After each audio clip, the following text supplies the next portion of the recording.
Hey everyone, thank you for tuning in. In today's episode of Feed the Wolf, I chat with my friend, role model, and coach, Michael Vespa.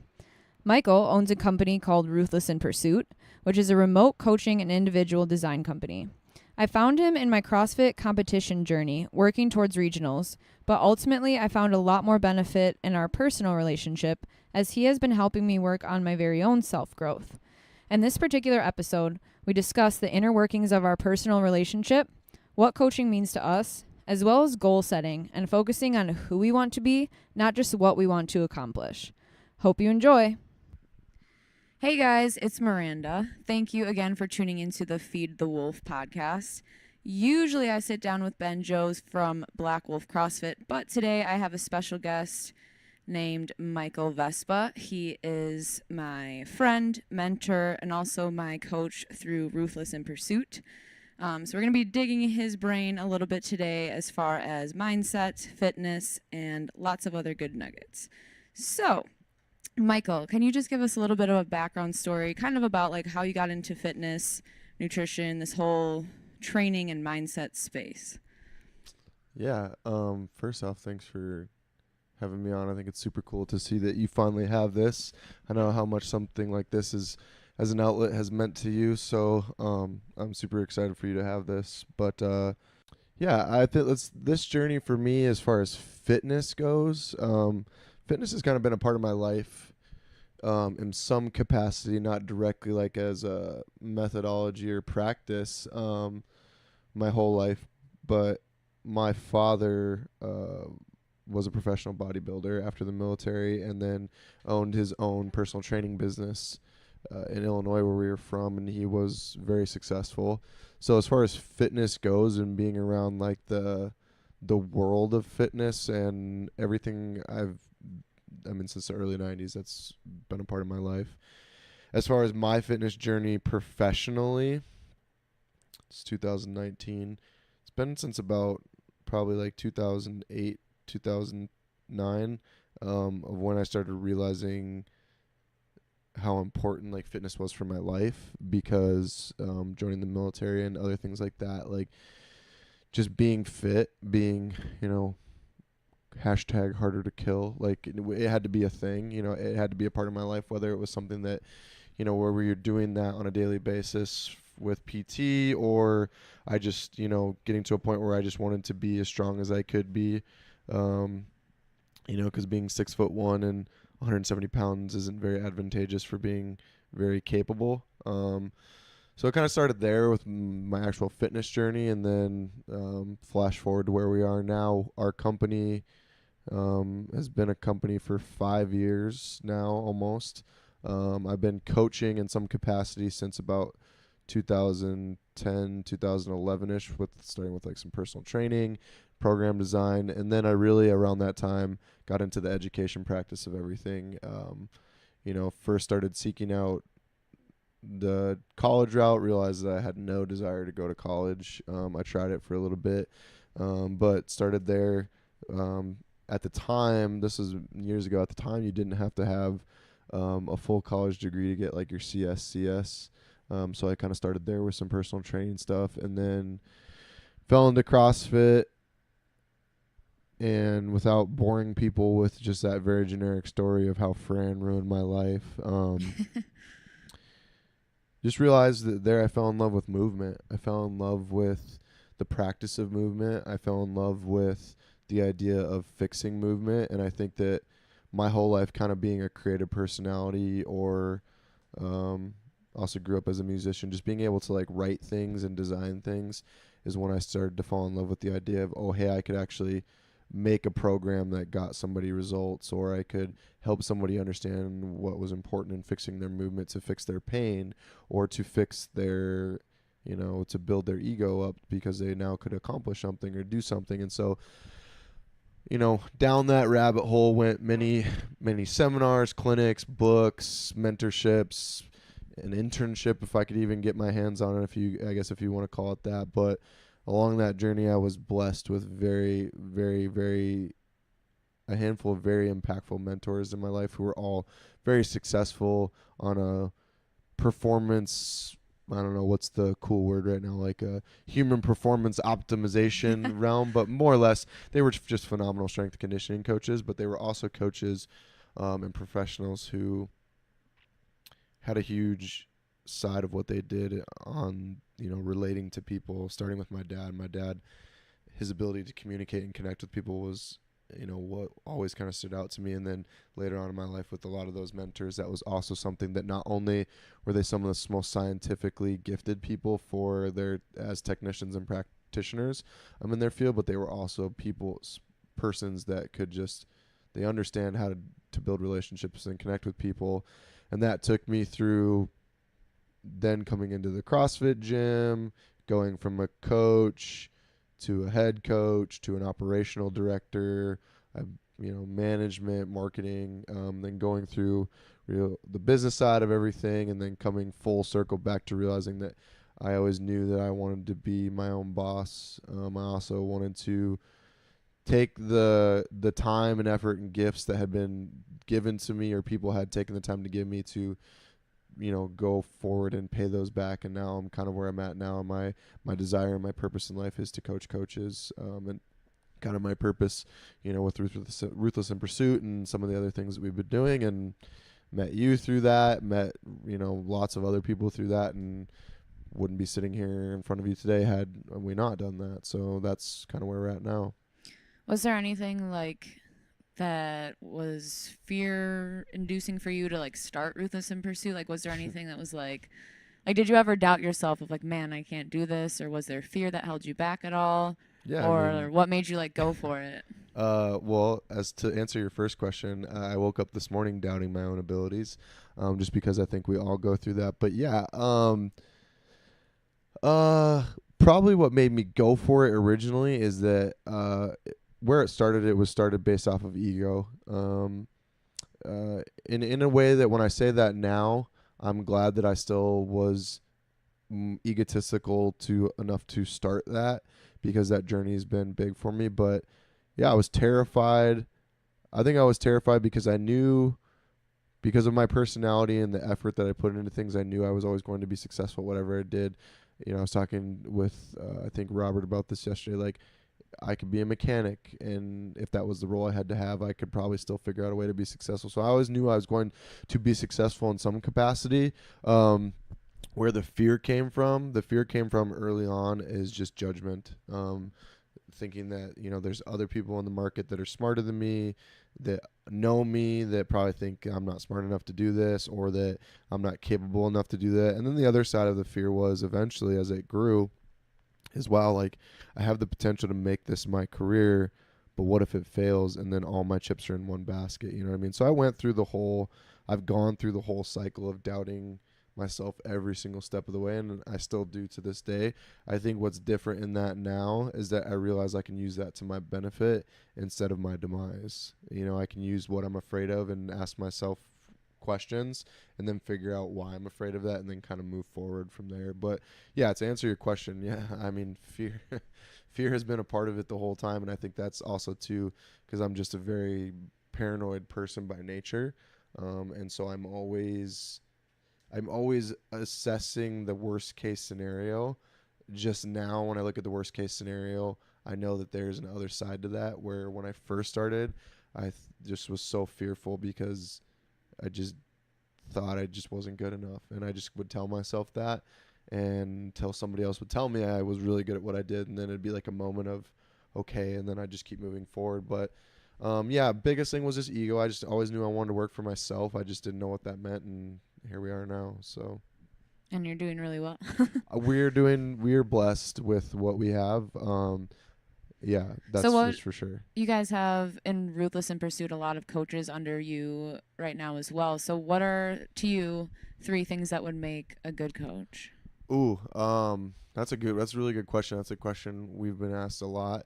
I don't know if I'm ever going to have the 100% sure best answer for that. But I kind of go back to our core values that we have for our company, and that's enrich, empower, and optimize. And I think there's a lot that you could unpack in those 3 core values, but I'll kind of go through what they mean for us as a company, and then I guess I'll kind of unpack what I think that means in a coach. So for us, we feel that we enrich people's lives by finding and understanding what they feel that their purpose or their why might be. And then we empower them by helping them understand the real steps it takes in lifestyle, health, wellness, movement, fitness, and performance by, helping them, educate them with the process of coaching and the process of principles and methods and different things like that. And then we optimize what their goals are by giving them smart coaches that care for them as the individual. How I think you can kind of unpack that on a more level of like answering your question of what makes a great coach. I think within those 3 core values, the number one thing I think in there is trying to think of what word I would want to use the best, but I think the first one is just understanding as a coach. I think that it's so easy for us in the coaching realm, and I think whether you're a strength conditioning coach, or a nutrition coach, or a mindset coach, it's really easy to be able to know, because what's going to get people where they want to be. You know the skills, you've done the practice, you've probably gone through a lot of that journey yourself, and so I think that a lot of the understanding comes from that, but also understanding in the sense that where they're starting from. Whether they're afraid of something, or they've failed something, or they're coming to you, because most people are coming to you because they want to change something. And a lot of times they think they know what that is, but the deeper you dive into that, they really find out what that is. So I think understanding is the first thing, because if you can't have understanding, if I can't understand you as a person, and what your purpose is, or what you think your purpose is, I'm never really going to have full meaning to what I'm giving to you. So I would say understanding is the first one. The second one I would think is communication, because again, coming back to kind of similar to the understanding, if we can't clearly communicate with people, I have some coaches on our team who, when they first started with us, like the idea of like standing even in front of a group of 3 people is just like, we have a coach on our team that most people wouldn't know because of what he's gone through and how he's gotten himself there. But someone who has has had in the past a severe stutter, and to this day, like, you wouldn't really know that, but you wouldn't know that because it's something that he's understood in himself and he's worked through, and he's brought himself to a level of confidence, to where he can get through. So, but I think communication is, can you communicate with people not in a way that's like, oh, hey man, everything's gonna be okay, like it's all right, because there is moments of sternness, there's moments of rigidity that we have to have in communication, but in a way that communicates people, in a way that empowers them, even if you're being critical of them. Like, hey Miranda, this is something that you're struggling with, but here's how we're going to try to improve that. So communication. And then I think the last thing of the 3 would probably be ambition. And what I mean by ambition is not just ambitions for yourself, but you have to have ambitions that you are going to wake up every day being the best coach for somebody that you can be. And if you don't wake up every day trying or wanting to be that, not just for yourself, but also for your clients, then either you're just probably not in the right market, or you're not doing the right thing for yourself. But also too, we live in an industry where it's very easy to. We work in an industry that the barrier to access, like the barrier to entry, is very low. Like it's not hard to start becoming a coach of some sort, especially with the internet and social media and everything.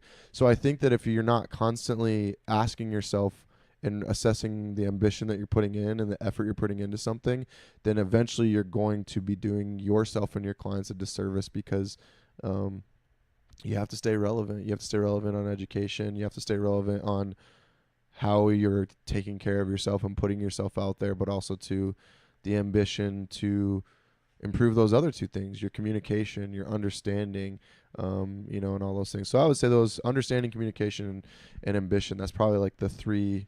If I were to pick 3 in this moment off the top of my head, those are what are probably the most current importance of me right now, but maybe you ask me the same question for a year and one of those answers changes.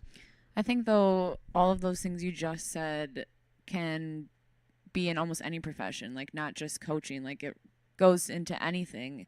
If you think about it, it all kind of just comes down to like communication and establishing those relationships and that connection with people, because that's ultimately what we want as humans. Like we want to connect, like we have that urge. And I think that's what I've gotten most almost out of our relationship. Like, so I think we've been working together like about a year now ish. Yeah, it's May. So about a year.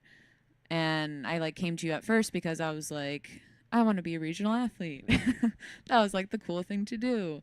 But I knew like I had ambition, like I wanted something, I wanted to work hard, I wanted to see what I was actually capable of if I kind of went for it, so to speak, because I was just feeling like, okay, I'm going to the gym, working hard, like seeing progress, but I felt like there was this underlying thing of like that I could achieve more.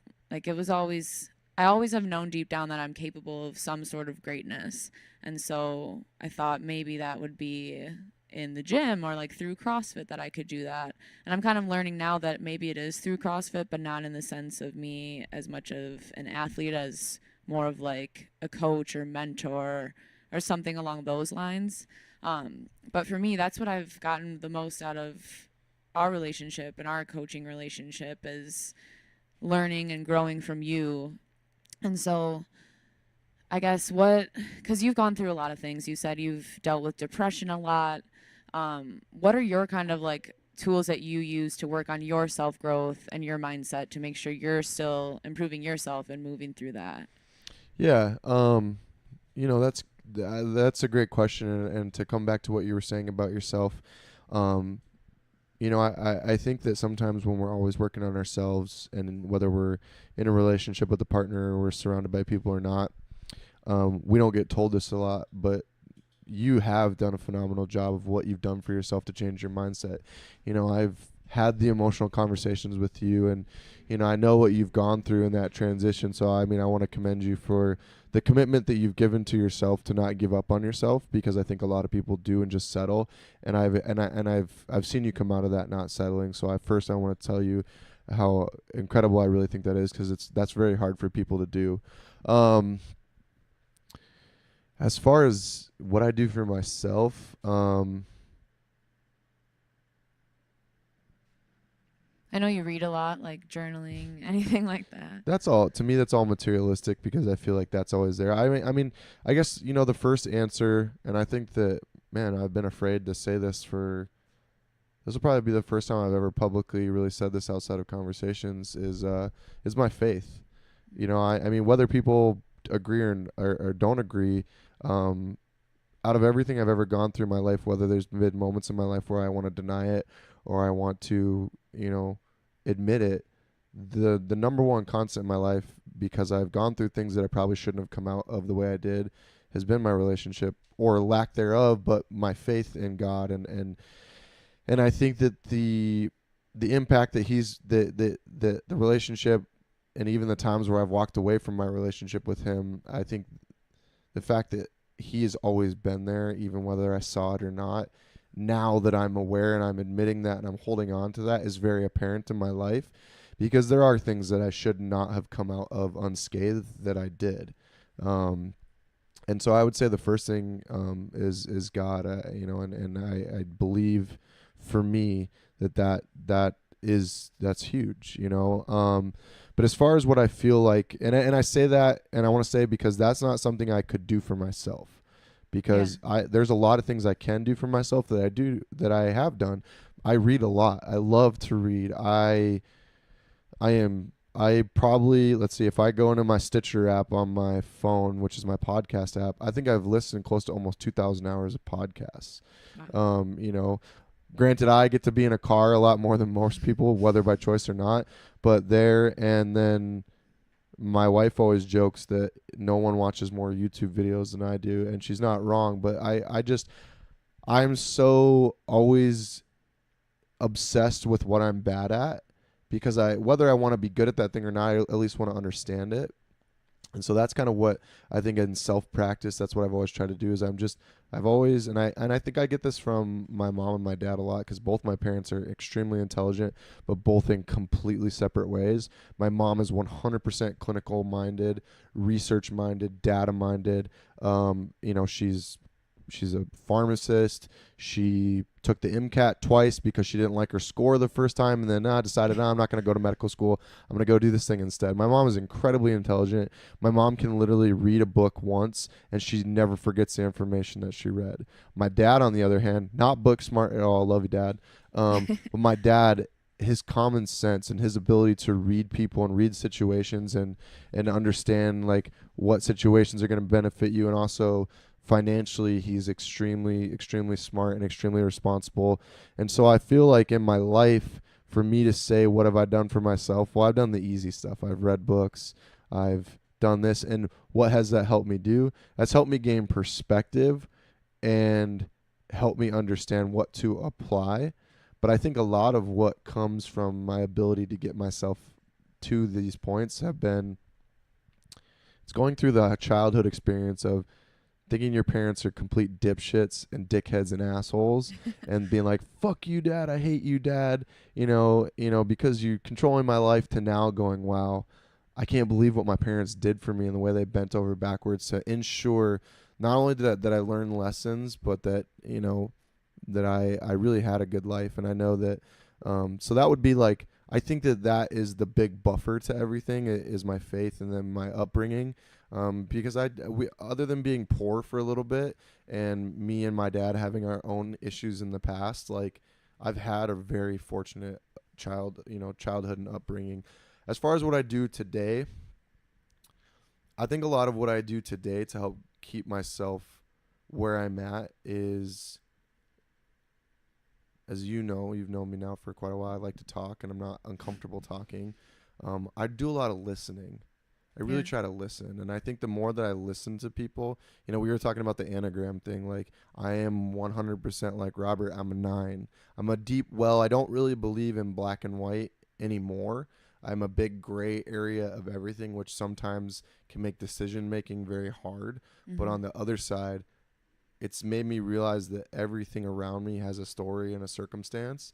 And I just have to be aware of, if I'm standing on this side of the wall and I see a picture and I'm trying to explain the picture to you and ask you if you see it, but you're like, no, I don't see it. I now can understand that you're standing on the other side of the wall and you're seeing a different picture a different way. And if you would have asked me 5 years ago knowing what I know of your personality now, you would not have liked me 5 years ago. You would have thought I was too direct. I was too closed-minded. I thought it was my way or the highway. I was definitely a very empirical mind. Like, what I believed in was dogma. Mm-hmm. And nothing could shake me, and that was the only way to live your life or only way to treat people or do things. And left and right, I was burning relationships. I was burning opportunities. I was burning bridges because of that. So that was way too roundabout way to answer your question, but to recap that, number one is my faith in God.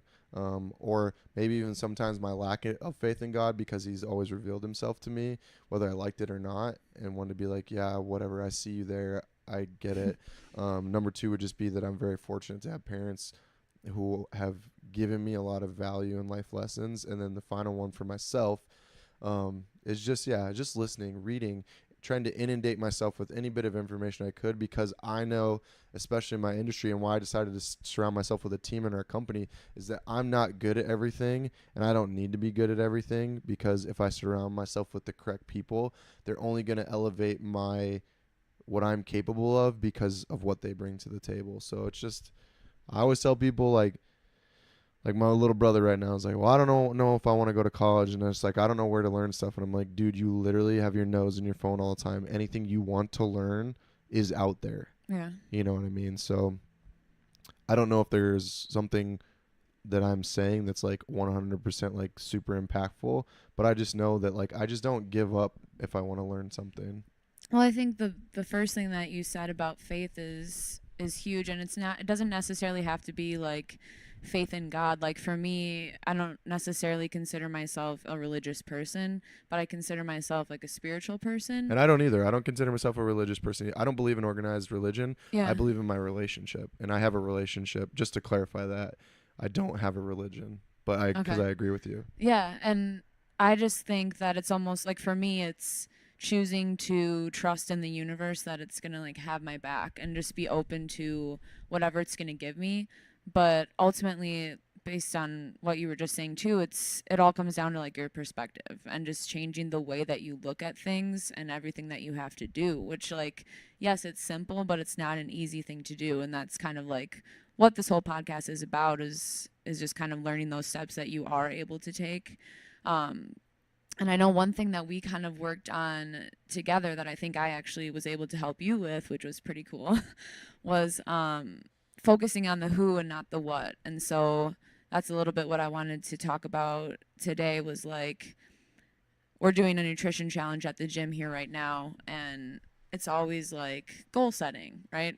And so everyone was asked to send us their goals, and it's not to blame them or like pick on them of like they don't know how to make goals. It's just they don't, you only know what you know, right? So I got back my team's goals and I sent them over like this whole other thing of like be more specific, dive into it and whatever. But I asked everyone on my team, like, okay, let's not only think about what we want to achieve and what we want to accomplish, which yes, those things are important, like don't get me wrong. It's okay that you want to achieve a PR of, add 5 pounds to your back squat or whatever it is. That's awesome, great. But like let's all stop and ask ourselves, like, who do you want to become as a person? Because ultimately that's what you have the most control over, and that's what's going to help you the most, in my opinion. So I know that's something we've kind of worked on together and chatted about together. And so to kind of just like wrap this up here, I wanted to ask you, like, who do you want to be? Like, who is Michael going to be? Yeah, that's a good question. And I think to kind of recap, or to go back to what you were saying about it, um, I think that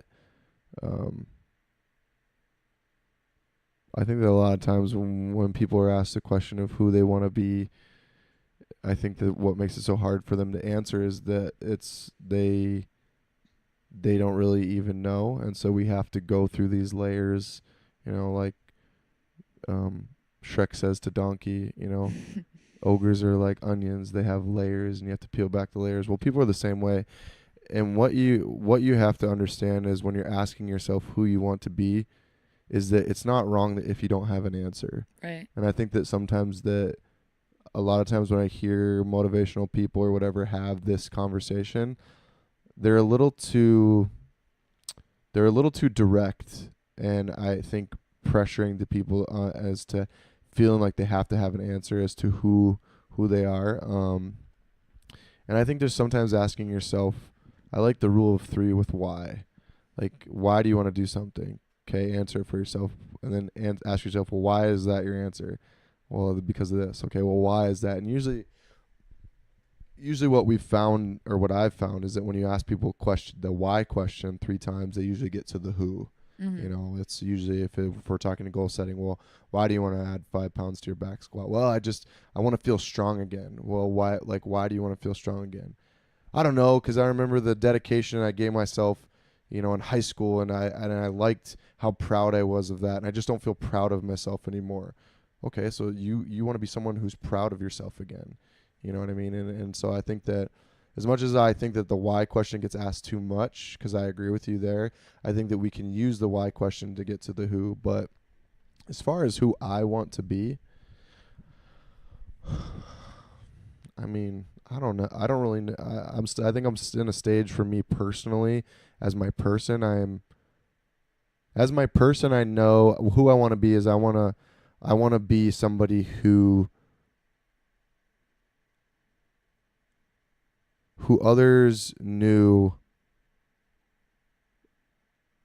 was living their life from a place of ultimate authenticity. Mm-hmm. And what I mean by that is that if I say I love my wife, I want to be someone who is loving their wife, which I'm not always good at that. Mm-hmm. And if I say I want to be a good father, I want to be somebody who practices that, which I'm not always good at that either. If I say who I want to be is I want to be a great leader, I want to be somebody who, if you ask my team behind my back, they would all have the same answer, which I don't know if they do or not, and that's okay. So I think for me, the answer of who I want to be as a person right now is I want to be somebody who is not afraid to say what I struggle doing, but say that in a way that when I say that and you see that, you can see that I'm actively working on being better about that thing. Yeah. You know, which is like why I'm not afraid to shy away from tough conversations of depression, of I've struggled in relationships being faithful in the past, and I have to talk about that, and I've struggled with lying for the sake of protecting my ego in the past, and and I have to talk about that. So I think who I want to be as a person is I want to be a person who of action, who when I say I expect something, you can't argue with me because you see that I'm working to do that for myself as well. Professionally, I want to be a coach of coaches, and that I keep saying that, and part of it is I keep saying that because I'm manifesting what that's going to be for myself. And if you don't understand manifesting practices, for people who are listening, do your research, whether you want to believe it or not. I've seen the impact of that in my life tenfold. I have to. Yeah, and I know you have, and we've had that conversation. But I think I want to be, I want to be a coach of coaches, but I also want to be. We do live in an industry, or we work in an industry. I keep saying living in the industry because it's pretty much my life, but we work in an industry where it is an industry where you really can fake it till you make it, and then usually when people start to make it, that's when the facade, the mask starts to be pulled off, and people are like, oh wow, you really you really are fake, or like you really don't know what you're doing or whatever. And so I think in the industry, my goal is to not like burn it down and like chase out the zealots and the fakes. I don't believe in that. I believe in educating those people, but also giving those people a place for them to come and learn, like, hey, it's okay to admit your failures and your faults.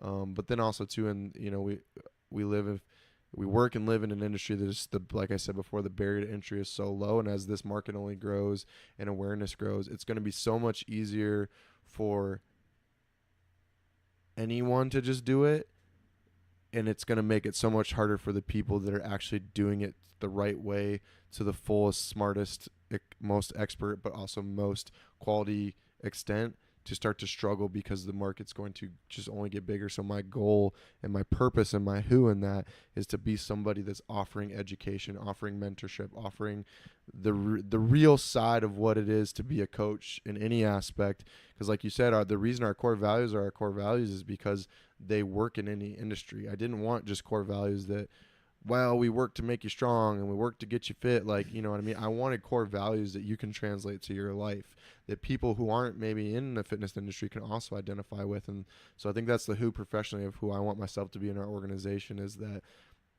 we sift through the mud to find the gold so that we can expose the gold. Not so that we can find the gold and hold it to ourselves and keep our little piece of the pie, but I want to find more to share it, to also enrich my employees' lives, empower their goals. I tell all of you guys, and you know this from the beginning, if you don't want to be with Ruthless for forever, that is fine. If I teach you everything I can and you become a way better coach than me and you split off and become successful in your own right, I'm excited, because that was my goal. That was my purpose. That's who I want to be. And so it's just, like one of my favorite movies ever. It's a never-ending story, and I think that the answer to that question is always going to shift a little bit. And I think that that's okay. I used to think that wasn't okay. I used to think that I had to be stuck in that thing. But as of right now, as you asked me that question, like we were asking the question the other night of if you could only talk to one person, dead or alive, for the rest of your life. And I liked your answer, because you said in this moment. And in this moment, that's the answer to my who. You could ask me a month, a year from now, if that question, it might be different. I don't know. But in this moment, as we sit in this room doing this, that's my answer. I think that's the takeaway too, is like to constantly be asking yourself that question. Like even for me, if I'm in a situation where I'm getting super frustrated or something and I'm kind of reacting to the situation, I ask myself like, okay, Miranda, like, is this the person you want to be in this situation? And it's, if I'm reacting and being frustrated, it's usually no. So that's always the something that I can come back to is like, are you being the person that you want to be? Because it was always like trying to be a good athlete or be a good coach or be a good thing instead of like being a good person first. And I just wanted to share this with the listeners as well, because I did take some time to reflect in my journal. I wrote like pages and pages about who I would want to be. And this was not too long ago, but I thought I'd just share that with everyone as well, because so I wrote down here, I want to be someone who supports and inspires others to be the best versions of themselves, someone who is not judgmental and can see the world not just in black and white. There's my my Enneagram 1 right there, but to also learn to see the gray area. Someone who stands up for what they believe in and has the courage to take risks and is willing to fail. Someone who is honest, hardworking, and kind, but is also kind to herself. Someone who sees challenges or disagreements as opportunities to learn. Someone who lifts up others and empowers them, but is not jealous and can be happy for others in their accomplishments. And one that I actually thought of with you and Tom coming here was someone who is willing to show their truest self, because I feel like a lot of times most people, but me definitely, like have walls up and I'm not able or like willing to trust. So trying to work on that is a big one for me, of like showing people my absolute true self, because it's so much easier to put walls up. So that's something I'm currently working on right now. But for anyone listening, if they're trying to make those goals or still work through this self-growth mindset, all those fun buzzwords, I would challenge you to ask yourself who you want to be, and ask yourself that often, because as you said, it changes as we grow and go through life as well. So thank you very much for sitting down with me. I really appreciate it. I hope everyone listening got some good nuggets. We'll finish up with a fun question here, just to kind of keep things light, since we got a little bit deep earlier. If you had to choose your spirit animal, what would be your spirit animal? I usually would say a shark, but this You have a shark on you. I do have a shark on me. With this year being like a year of facing a lot of my fears, I am like, and there's even a phobia for it. I can't remember what it's. I think it's called metaphobia. I am deathly afraid of moths. I will. You can ask my wife. I will run away, crying like a little girl if a moth. I can't get away from a moth. So I'm gonna say a moth, because it encompasses everything I'm afraid of, and I'm gonna face all my fears this year. But yeah, usually it's just a shark, because I love sharks, and I also think they're terrifying, but they're cool. But I'm gonna say a moth because I'm facing my fears this year. So that's awesome. The last podcast was about fear, so if you haven't listened to that one, make there sure you go go back and listen to You're that welcome. as well. All right, thanks guys. Have a great rest of your day.